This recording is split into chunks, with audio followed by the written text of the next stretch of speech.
Hello, everybody. I'm going to start with a question. How many of you know the person sitting next to you from before today? Interesting. So, do you remember the first conversation you ever had with that person? You know, conversations are links, okay? Let's imagine every conversation to be a tiny metal link. And every time you talk to a stranger, a metal link is formed.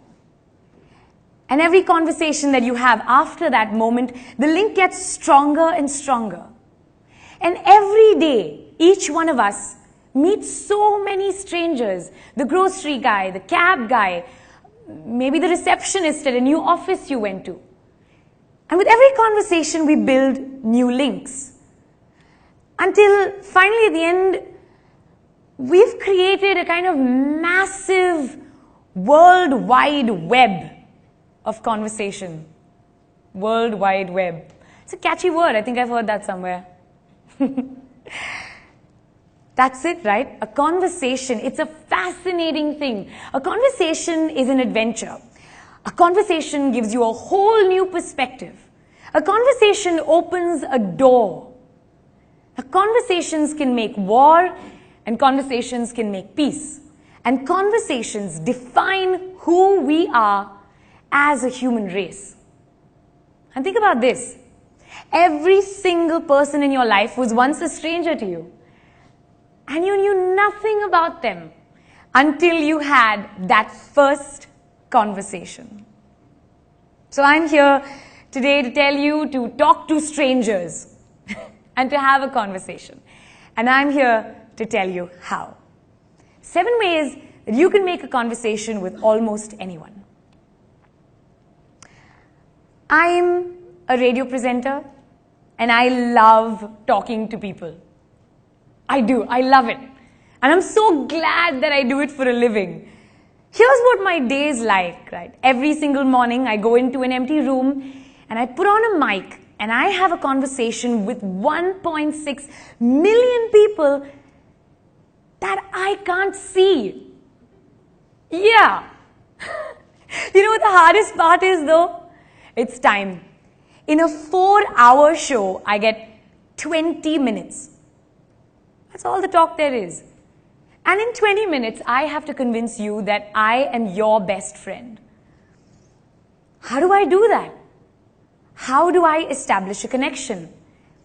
I have 20 minutes to inform you, to excite you, to engage with you. But most importantly, 20 out of the 20 times that I switch on that mic, I have to leave a smile on your face. Except, I can't see you, I know nothing about you, and I have no way of gauging your reactions. How do you do it? How do you talk to a stranger? Well, my 9 years in radio have taught me these simple little tricks. Strangers, they are everywhere. And we've always been told, don't talk to strangers. But I beg to differ.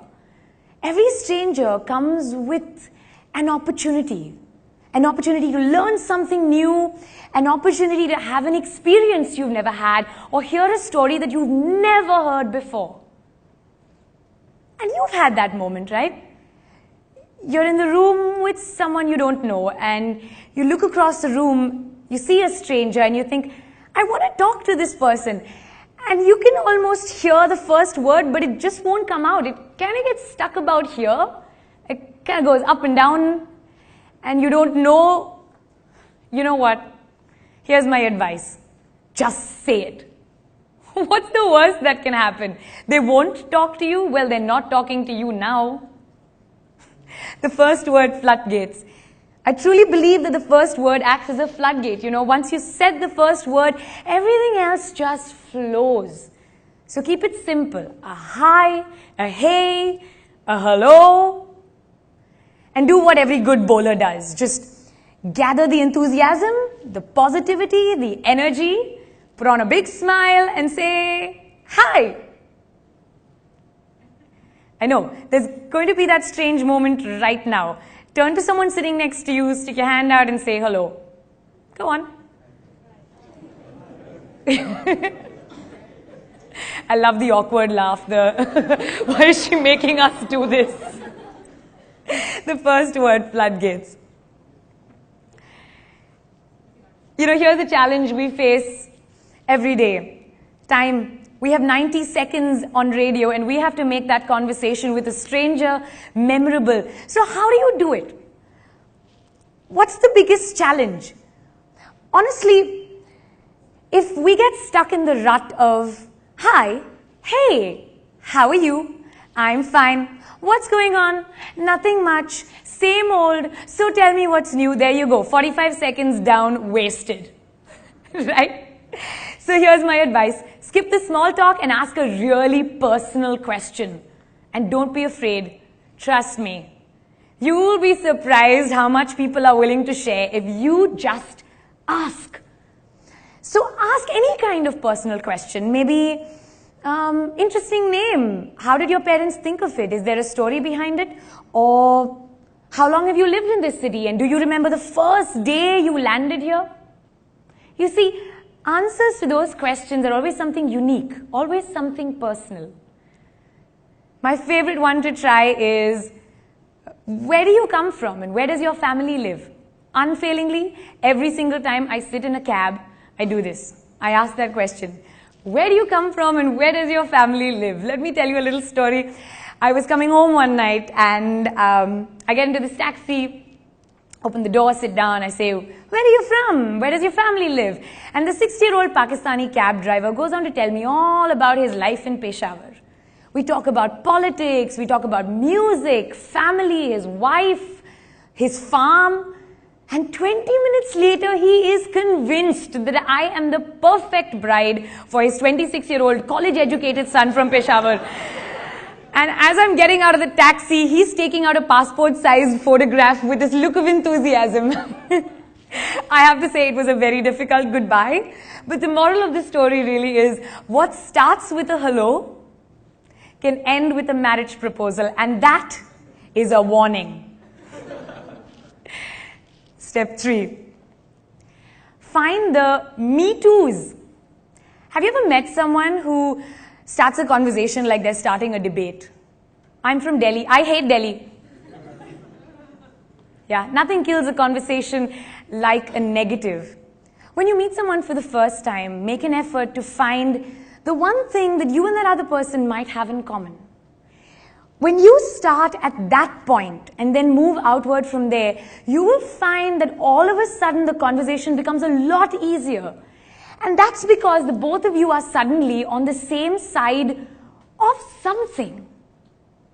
And that's a really powerful feeling. Now, what could you possibly have in common with a stranger, you ask? It could be anything, right? You're both in the same place at the same time.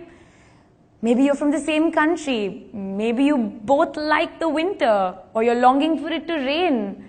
I don't know, you'll find something. When you find a me too, you automatically have a kind of buy-in from the other person. Trust me, that's helpful. Pay a unique compliment. I read somewhere that people will forget what you do and they'll forget what you say, but they will never forget how you made them feel. So be generous and go out and give someone a nice, full compliment. So I have this belief about a compliment immunity meter, and it comes from this experience I had when I met this gorgeous supermodel, right? And I look at her and I say, wow, you're beautiful. And there is no reaction on her face. And I think to myself, how? That's when I realized she is immune to the word beautiful. She's probably heard it 100,000 times today. And if she's on social media, she's heard it 1,000,000 times today. There are some words that each of us have developed an immunity to. It could be nice, it could be awesome, it could be cool. Stay away from these. Try and construct a compliment that's unique and genuine, and you don't have to lie. Really. When you look at someone and say, I love how when you smile, it's like your nose smiles and then your eyes smile and your ears smile, even your forehead smiles, and suddenly the whole person is just smiling. You see, I hope that's a compliment you're not going to forget for a while. Pay a unique and genuine compliment. Ask for an opinion. All of us have opinions, trust me, and we all want them to be heard, and everybody wants validation. So go on and ask for an opinion, and that's when you open up a two-way street. That's when the real communication begins, and you will be surprised how much you can pick up about a person just by asking their opinion on something pretty generic. Here's a mistake that some people make. They ask your opinion about something really difficult. It feels almost intimidating. If I'm in a room full of very well-informed people and someone was to come up to me and say, "So what do you think about the way the oil prices have affected the real estate market in Dubai?" I feel a bit cornered. I feel like I might fail, and this is an examination, and that's the lesson. Nobody needs to fail at a first-time conversation. Just ask something simple. Keep it generic. How do you like your coffee? When was the last time you watched a movie? What did you think of it? And when somebody gives you their opinion, really listen. Don't listen to reply. Listen to listen. There's a difference. And that brings me to my next point. Be present. I know you've been through this. I know I have. You're pouring your heart out to someone, and they're like this. Yeah, go on, keep talking. I can multitask. What's with the Wi-Fi? You know, when someone's trying to communicate with you, the least you can do is really be in that conversation. Just be wholeheartedly present. Just be there. And oh, my favorite part, make eye contact. Trust me, eye contact is where all the magic happens. You can feel the conversation. And trust me, when you're looking at someone in the eye, 9 out of 10 times, they will not dare look away. Right? Now, if only I could look into the eyes of 1.6 million people, I would not have to worry about you guys tuning out during the ad breaks. That brings me to this. My favorite point, because I think it's got a catchy name. Name, place, animal, thing. You remember that game? Remember the little details about a person. Remember their name. It's so important. It's awful when you meet someone for the 18th time and you say, "You must be Paul." No, Peter. Something with a P and it ends with... It's terrible. Remember someone's name and say it back to them. You have no idea how important you're making them feel. And that's not the only detail. Remember all the other details as well. The places they like to go to, the places they've been to, the places they want to go to, their pets' names, how their pets been feeling lately, the things they like. Remember their children's names. That's such a winner. And remember their wives' names and their girlfriends' names. Just don't mix up the last two because that could be disastrous. Remember these little things about people and repeat it back to them. Ask, be genuinely interested, and automatically you kind of become an investor in their well-being. So they feel responsible to you to keep that conversation going. So there we go. 7 amazing ways that you can make conversation with anyone, and 7 reasons why you should use the break that's going to come up to talk to a stranger that you don't know. I'm going to end with this analogy. A conversation is like reading a book. You can turn to any page you want. You can flip to your favorite chapter. You can read as long as you want, and you can read what you want. And every person, trust me, is a really good book.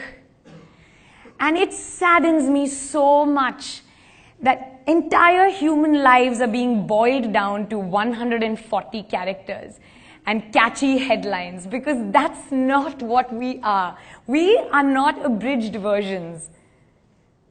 We are entire human stories. We deserve more from each other. So what are you going to do in this big world that we call the library? Are we going to walk around and look at the hardbound copies and read the titles? Or are you going to actually reach for a book open a page and start reading a story. You decide. Thank you.